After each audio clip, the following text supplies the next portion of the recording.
Assalamualaikum warahmatullahi wabarakatuh. Ketemu lagi dengan channel Mas Harto, channel yang membahas masalah psikosomatis, GERD, anxiety, dan asam lambung. Oke teman-teman, dalam kesempatan pagi ini Mas Harto ingin sedikit membahas masalah ini ya, menerima ya, atau terima. Jadi dari rumus Mas Harto yang sudah sering Mas Harto sampaikan, yaitu terima, nikmati, dan syukuri. Mari kita perdalam lagi bagaimana teman-teman itu bisa menerima keadaan ya, menerima keadaan dari asal kata terima tadi ya. Oke, ikuti terus video Mas Harto berikut ini. Bismillahirrahmanirrahim.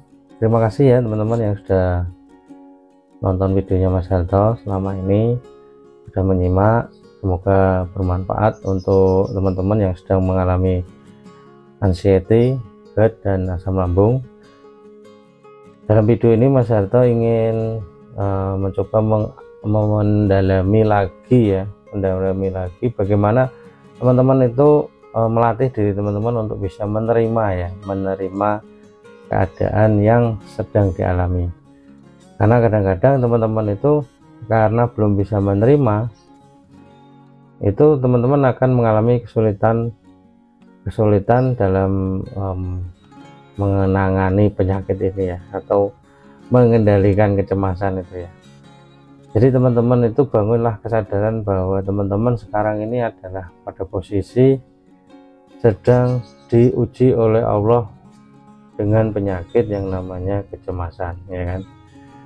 Jadi kecemasan itu adalah suatu penyakit yang asalnya dari otak ya teman-teman ya, dari amigdala yang terlalu aktif, dari overthinking ya. Bisa juga dia berasal dari lambung. Karena lambungnya itu bermasalah, maka teman-teman tuh mengalami banyak sensasi ya. Sensasinya itu ya macam-macam ya, kayak kelingan, pusing, kemudian keringat dingin, jantung berdebar-debar ya kan, ada sesak atau sulit napas ya kan, nyeri ulu hati dan sebagainya ya, yang semua itu teman-teman sudah rasakan ya. Jadi menurut pengamatan Mas Harto selama ini, ketika teman-teman itu masih di bawah 1 tahun, itu biasanya masuk tahap-tahap awal ya teman-teman ya. Tahap-tahap awal di mana teman-teman itu masih dalam proses untuk belajar atau proses pertentangan ya, antara keinginan, realita itu selalu berbenturan. Itu yang disebut dengan tension atau ketegangan antara ego dengan super ego ya. Jadi egonya teman-teman itu seolah-olah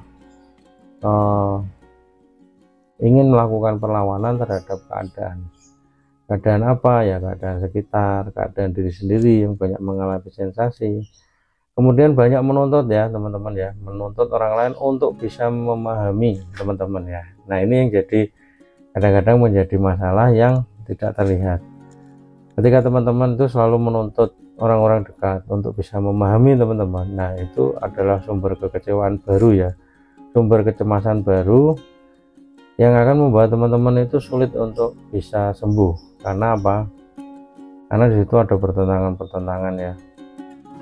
Pengennya kita itu kan diperhatikan ya, didukung.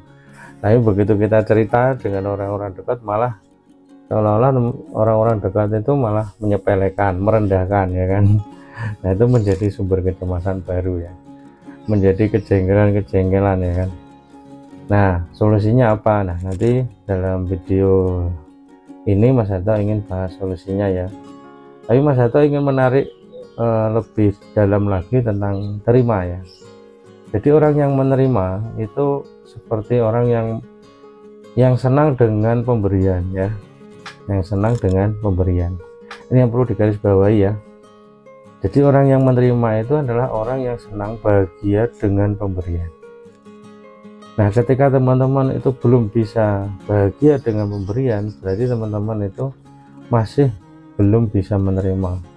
Walaupun alam sadar mengatakan saya sudah menerima, tapi penerimaan tadi dengan rasa kecewa ya kan, rasa kurang. Nah itu yang menyebabkan teman-teman itu belum bisa dikatakan menerima. Maka rumus Mas Harto ingat ya, terima, nikmati, dan syukuri. Nah di situ teman-teman boleh mengolah ya, mengolah dari rumus Mas Harto ini sebetulnya apa sih penyakit ini kan itu. Kemudian teman-teman nanti akan berusaha belajar ya, memahami, belajar untuk mengatasi ya kan. Kemudian teman-teman nanti akan menikmati prosesnya ya kan. Jadi prosesnya yang nggak enak itu teman-teman tidak terus selalu mengeluh ya. Jadi teman-teman mulai belajar cara mengatasi kecemasan ketika datang itu seperti apa. Di video-video Mas Harto sudah sering Mas Harto ulas ya, untuk mengatasi kecemasan itu ya teman-teman berusaha rileks, duduk, kalau nggak bisa duduk ya jalan-jalan ya kan, sambil olah napas dan sambil mensugesti diri sendiri ya, seperti ini ya, seperti ini tidak akan apa-apa ya, tidak ada yang perlu dikhawatirkan, semua akan baik-baik saja. Nah itu terus menerus dimasukkan ke dalam pikiran kita ya, ini akan baik-baik saja, ini akan aman-aman saja, tidak ada yang mengkhawatirkan dari sensasi ini ya kan. Kemudian teman-teman berusaha juga untuk mengalihkan pikiran dengan hal-hal yang mungkin sifatnya itu sederhana, simple, ringan ya kan. Ya itu memang perlu latihan ya teman-teman, memang tidak mudah ya untuk melatih, tapi karena teman-teman itu mungkin tidak melatih, jadi teman-teman sendiri akan mengalami kesulitan terus menerus ya. Karena apa yang Mas Harto sampaikan ini kalau tidak dicoba dipraktekkan ya percuma aja teman-teman.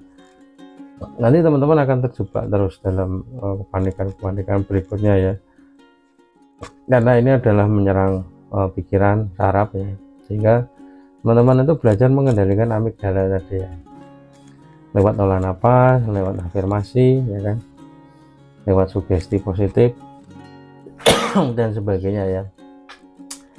Itu ya teman-teman ya.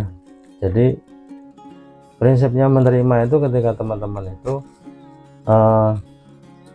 menerima dengan kebahagiaan, jadi tidak ada unsur-unsur kecewa atau merasa kurang ya dari menerima tadi ya. Ini misalnya ya teman-teman itu makan tempe ya kan, ketika makan tempe bayangan teman-teman itu menginginkan daging. Nah itu berarti teman-teman itu kan masih ada rasa kurang, rasa tidak menerima ya kan, walaupun teman-teman itu makan tempe.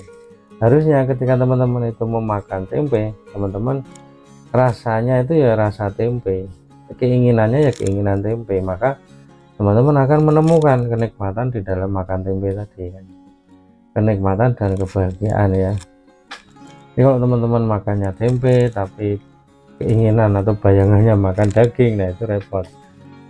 Nah terus yang kedua ya teman-teman itu, ini contoh ya, teman-teman berusaha untuk ini ya, menurunkan standar kebahagiaan teman-teman ya. Jadi kebahagiaan itu tidak harus berupa materi yang berlimpah. Bahagia itu sebetulnya sangat gampang dan sangat simpel ya, dan itu tidak memerlukan materi ya. Karena kebahagiaan yang paling ringan itu ya ketika teman-teman itu tidak menunggu ya kan, menunggu harus punya Alphard gitu, untuk bahagia, menunggu sampai kaya raya baru bahagia. Nah itu sebetulnya menyulitkan diri sendiri ya, karena standar kebahagiaannya itu terlalu tinggi ya. Makanya orang yang mudah bahagia itu biasanya standarnya sangat rendah. Jadi misalnya teman-teman itu dengan uang 10.000 itu cukup menjadikan teman-teman bahagia. Suatu saat misalnya Allah itu memberikan 11.000, teman-teman sudah sangat bahagia, sangat bersyukur sekali. Karena apa? Standar teman-teman itu cuma 10.000. Tapi kalau teman-teman tuh standarnya 1 juta, kemudian Allah memberikan rezeki itu mungkin ya di bawah 1 juta, misalnya 999. Nah teman-teman itu nanti malah merasa kurang, akhirnya apa, ngejar lagi ya kan. Nah, itu yang membuat pola bahwa teman-teman itu sangat-sangat sulit untuk bisa menemukan kebahagiaan, sangat sulit untuk bisa menerima keadaan kan. Nah, ini sekedar contoh aja ya. Kemudian teman-teman mungkin melatih untuk ini ya, apa namanya, mensyukuri nikmat-nikmat Tuhan yang sudah ada ya, yang di depan kita itu ya. Jadi coba perhatikan di sekitar rumah ya kan. Kalau teman-teman itu mempunyai rumah ya kan, itu kan sebetulnya sudah sesuatu yang luar biasa. Di luar sana itu banyak orang-orang yang tidak mempunyai rumah ya kan. Kemudian teman-teman mungkin punya motor, wah itu lebih lagi ya, istilahnya banyak orang-orang yang tidak punya motor, kemana-mana jalan kaki, naik sepeda ya. Nah, itu sebetulnya membuat diri kita itu mudah untuk bersyukur, mudah untuk bahagia kan. Teman-teman ibaratnya bangun tidur bisa menghirup nafas ya kan, wah itu kan satu nikmat yang luar biasa. Jadi itu ya teman-teman ya, ketika teman-teman itu sulit menerima itu, sebetulnya teman-teman itu ibaratnya mengharapkan sesuatu yang bukan dari keinginan ya kan. Jadi teman-teman selalu apa namanya, selalu ingin menuruti keinginannya ya kan, padahal teman-teman itu kenyataannya mendapatkan tempe ya kan. Mendapatkan tempe tapi keinginannya adalah daging. Ketika teman-teman itu tidak bisa memanai tempe tadi menjadi sebuah kenikmatan, maka teman-teman akan mengalami kesulitan untuk menerima ya. Nah, sama halnya dengan penyakit ini. Teman-teman itu kan pengennya sehat seperti orang-orang ya kan. Nah, tapi teman-teman sekarang ini sedang mengalami penderitaan yang namanya kecemasan ya kan. Nah, sebetulnya ketika teman-teman itu sadar, oh ya sudahlah, ini adalah pemberian dari Tuhan ya kan, pemberian dari Allah. Jadi ketika teman-teman sudah sadar bahwa ini adalah pemberian dari Allah, ya harusnya diterima dengan senang hati kan gitu, dengan penuh kebahagiaan, dengan penuh kegembiraan kan gitu. Karena apa? Ketika teman-teman itu mungkin melihat orang lain yang menderita penyakit lebih berat dari kita, harusnya teman-teman itu apa namanya, sudah timbul rasa syukurnya tadi. Jadi ketika teman-teman ya alhamdulillah ya Allah, saya diberi dijatah penyakit seperti ini, tidak seperti orang-orang yang penyakitnya berat-berat ya kan, walaupun sensasinya memang nggak enak ya kan, tapi ya enggak apa-apa, namanya itu pemberian dari Allah, itulah yang terbaik ya kan, yang terbaik yang harus kita terima dulu. Apakah hanya menerima saja Mas Harto? Ya enggak, kita tetap harus berusaha untuk sembuh ya kan, ikhtiar, belajar ya kan, itu kan bagian dari itu ya. Jadi itu ya teman-teman ya, pemahaman tentang menerima itu coba apa namanya, diulangi lagi cara pemahamannya. Karena teman-teman itu Mas Harto perhatikan, ketika teman-teman itu belum bisa menerima, apa yang terjadi? Yang terjadi adalah mengeluh ini, mengeluh itu ya kan, sambat ini, sambat itu.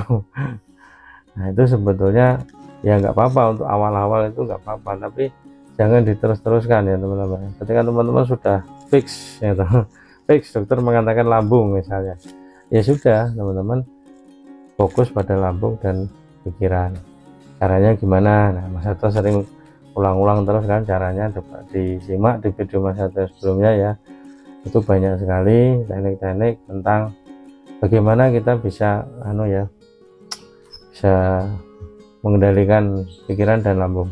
Kalau lambung itu biasanya ya jaga makan ya kan, kalau pikiran ya berarti mengendalikan amigdala, mengendalikan overthinking ya kan, merubah pola pikir, mindsetnya, merubah kebiasaannya, sehingga teman-teman nanti kan kedepannya itu sedikit demi sedikit akan mengalami perubahan-perubahan. Nah, mungkin yang belum Mas Harto bahas lebih dalam nanti di video yang lain ya, adalah teman-teman nanti yang sedang mengalami sulit tidur ya, karena kebanyakan dari teman-teman itu ketika mau tidur itu mengkonsumsi obatnya. Bagaimana bisa lepas dari obat dan teman-teman itu tidur tanpa harus minum obat. Oke teman-teman, itu saja ya dari Mas Hato. Kalau misalnya agak bulat ya, bisa nanti tanya-tanya di kolom komentar ya. Ini adalah sebuah pemahaman tentang menerima. Oke, itu saja ya. Terima kasih sudah mengikuti Mas Hato. Salam sehat, salam bahagia. Assalamualaikum warahmatullahi wabarakatuh.